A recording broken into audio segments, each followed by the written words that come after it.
Others saying we're not going to use the dollar no more. We're going to have our own currency. It's Pan-African time.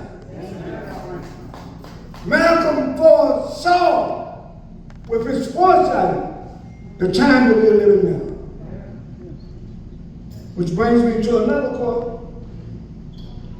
We declare our right on this earth to be a human being, to be respected as a human being, to be given the rights of a human being in this society, on this earth, in this day, which we intend to bring into existence by any means necessary.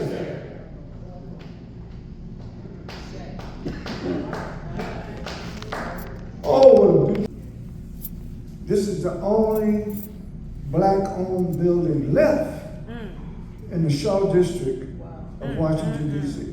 That's a crime. That's a crime. If you were here during the week, you would see other people walking their poodles. They've taken over all the houses across the street. Gentrification. I know I haven't got to my subject matter yet, but I just want to point out that this is a sacred place. In addition to being a meeting place. The reason why you see the basketball court, this is the original basketball court, where in the 1930s, 1940s, black people couldn't even play basketball in other places. This is the only place in D.C. where they had indoor basketball. This is the place down the hall where Thurgood Marshall did his research for the Brown decision in 1954. This is the place where James Baldwin stayed on the second floor. Because the hotels in D.C. would not allow black people, even accomplished black people, couldn't get a room in Washington, D.C. That's why owning property, owning the land, cultivating what you own becomes so important. And so we come now on the 100th year birthday of our beloved brother, Malcolm X, El-Hajj Malik al-Chavis. And we're so thankful that we're gathered. As I look out in this audience, I'm seeing some diversity of age. I see some diversity of religion. I see some diversity of ideology. I see, when I was growing up, I wanted to be like Mark Thompson. Just to put the age right. I don't think that Mark is not in that same generation he is. So I took a little discipline tonight. I think this is so important. So I'm speaking tonight on this subject matter. Malcolm X, freedom fighter, and humanitarian. Very often people see Malcolm only as a freedom fighter. Others see him only as a humanitarian. But our brother was both. Not sequentially, but at the same time. And a lot of times, when we refer to our ancestors, we pick something about their ancestor, which is fine, to lift up. So tonight I chose 6 quotes from Malcolm. So I'm letting Malcolm speak tonight. All right. I'm using his words tonight. Because it seems to me when we are blessed by God to have a brother like our brother speak to us, we should not let his words or his truth be assassinated or be taken away from us, or even now in this climate erased. There are forces that want to erase black history. They want to erase African history because they don't want us to know the truth of their inhumanity the truth of their genocide, the truth of their sin. It's interesting, there's a famous movie out now called Sinners. Well, the real sinners are not the folk in that movie. The transatlantic slave trade was a crime against humanity. The Holocaust was a crime against humanity. What's going on right now in the Congo is a crime against humanity. What's going on in the Sudan is a crime against humanity. Why do I make these references before I get into Malcolm's quote? Because I don't want you to think what Malcolm said years ago does not apply. It does apply to today. And so, we have a sister in the audience. I don't want to get her in trouble with the State Department. So I'll just say we have one of the secretaries from the Embassy of Cuba with us tonight in the room. And I know this is being recorded. After we go over these quotes, I'm going to show you a rare picture of Fidel Castro and Malcolm X that I brought back from Cuba. The first quote is, Malcolm says, "I'm for truth, no matter who tells it. I'm for justice, no matter who it is, for or against."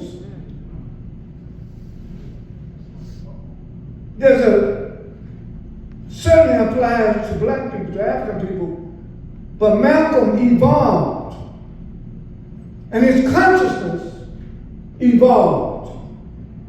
Yes, we give credit for the teachings of the Most Honorable Elijah Muhammad. We give credit for the teachings of the Nation of Islam. And we give credit for Malcolm's journey, Malcolm's learning. Travel is very important because you learn something not only about where you travel, but you learn more about yourself when you travel out of your own situation. And so Malcolm not only was a freedom fighter for African people, he became a freedom fighter for all people. And a lot of times we try to, I'm going to put it this way, let us not contain or play down what Malcolm did on the global scene, as well as what he did in Harlem and other places in America. His quote is, "I'm for truth, no matter who tells it." In the Torah, in the Bible, and in the Quran, it says the truth will set you free. Well, you got to get the truth in order to be set free. And then once you get the truth, you're not supposed to hoard the truth. You're not supposed to hide the truth. You're supposed to proclaim the truth. Tell somebody else the truth. Yeah. Malcolm was a truth teller. First to black people, and then a truth teller to all people. Because Malcolm X realized that prior to the transatlantic slave trade, there was no conception of race. Let me say that again. The whole conception of race was a concoction by Europeans to justify the exploitation, the oppression of people of African descent. And so when the United Nations focuses on people of African descent, it's something for the whole world to participate in. Because the transatlantic slave trade wasn't just between the United Kingdom and America. It was between most of the European countries, Portugal, France, Spain, Belgium, all of Germany, all of them were involved in the commoditization of African people as property. as a commodity to be sold. And even after the so-called Civil War, and people say, well, black folks can't be asking for reparations. After the Civil War, after the North beat the South, guess what happened? The North paid the slave owners reparations for every slave that they lost. So they got reparations, even for the evil and the genocide that they did. And so I don't want us to be uncomfortable with demanding the truth of reparations. Next quote is, "It is not a case of wanting sympathy or compassion. We want to be recognized as human beings." This is Malcolm's freedom organizations, the National Alliance Against Racism and Political Oppression, many different groups. Our problem is not having organizations. Our problem is the organizations working together. Our problem is the absence of unity. Because some of us think we got a little bit of truth, we stand over the people we think don't have no truth. When the truth of the matter is, truth is not the property of anybody but God.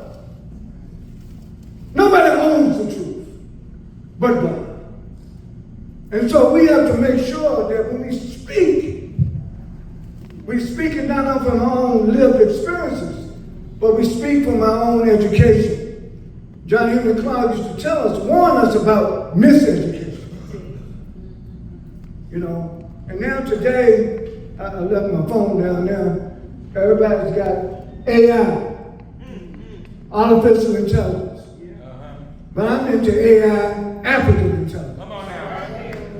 We need some African intelligence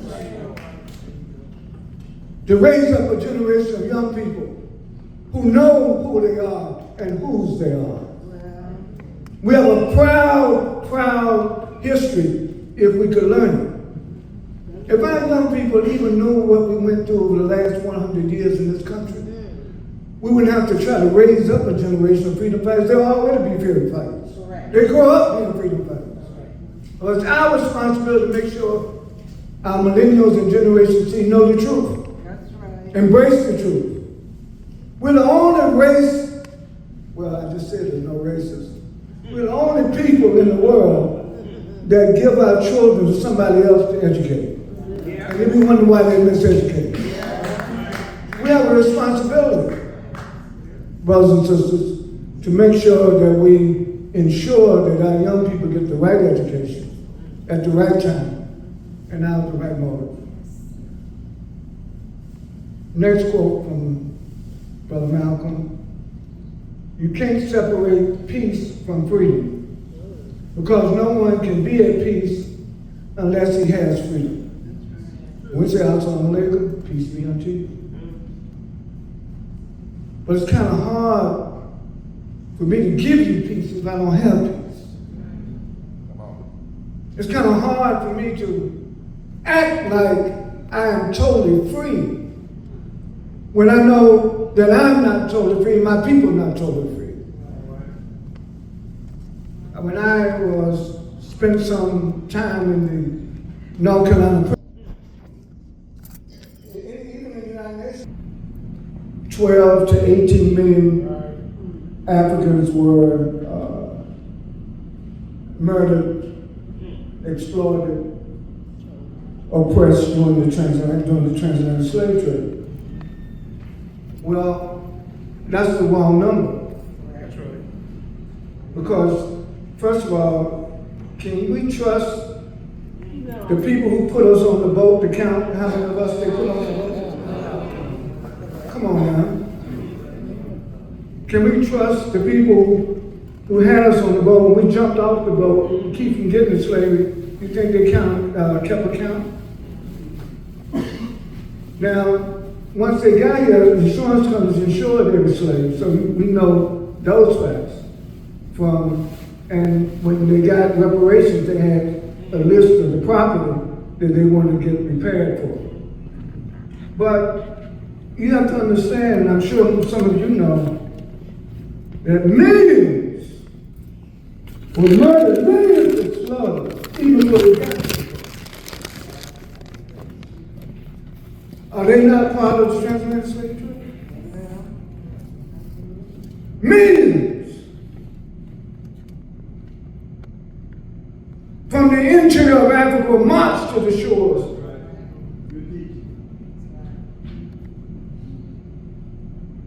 Our research shows there is an excess of 60 million people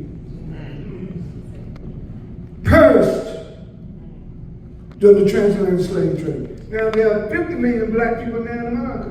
That means every black person would have been killed. All ages. Now one of the things I've learned over the years is kind of to control my anger. Develop the passion into something that makes sense. So I didn't come tonight to scream at y'all. You know, old excite you. But one of the things I liked about Malcolm, when he spoke to us, you got excited. You had to do something. You just can't hear Malcolm speak and walk out the auditorium feeling like, oh, that was a great speech. No, it was not only a great speech, I got to do something about what I just heard. I just heard that I got to do something for myself. I just heard that black people have a right to be on top, not at the bottom. I just heard the truth.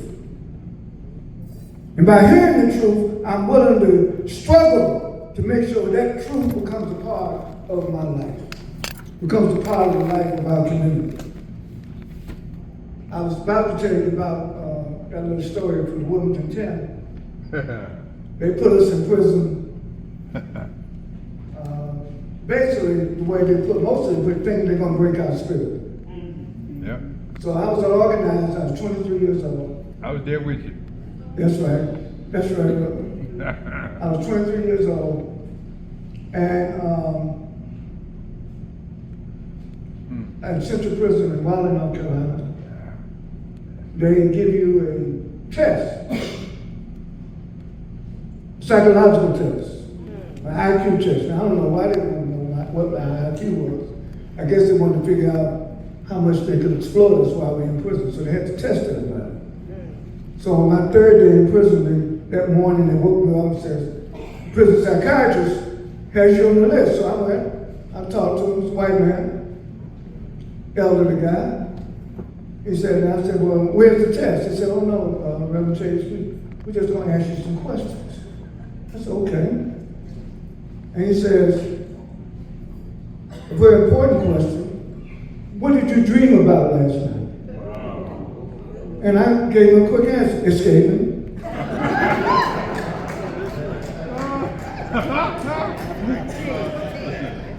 Roll out. I didn't dream about how comfortable the prison was.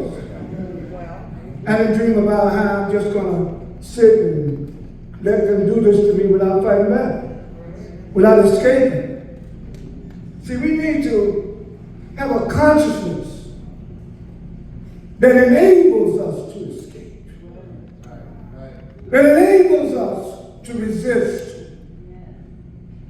But escape and resist in a way that does not play into the hand of the master, the slave master.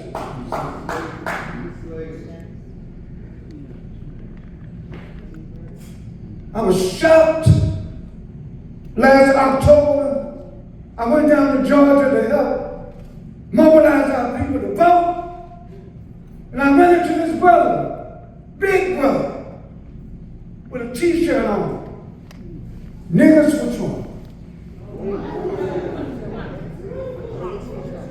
I wanted to tell that the brother was bigger than me.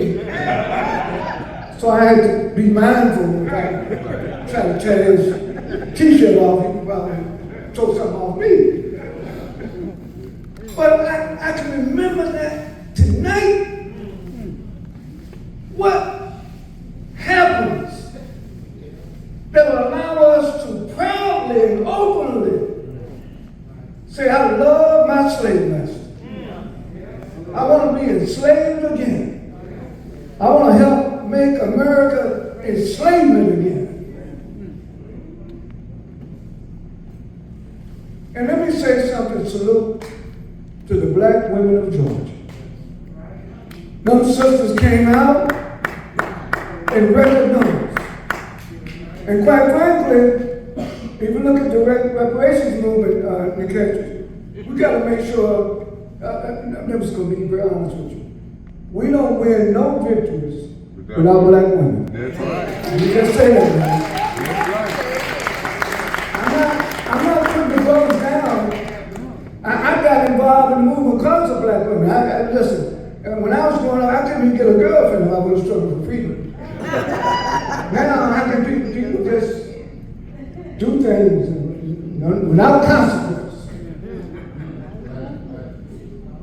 And so we got work to do. A lot of work to do, but our work is not an impossible task. Our work is not an impossible dream. No. We have survived these kind of times before. Don't think that Trump is some new phenomenon. That's right. He's just He's the latest. the latest. I'm trying to find the right word without cussing. He's We adults. a pretty weird dude. And he has over 70 million weird Americans that voted for him. They rush to put him in office. And even though now he's going to cut Medicaid and Medicare, more white people on Medicaid and Medicare than black people. So a lot of people that voted for Trump now are going to feel Trump.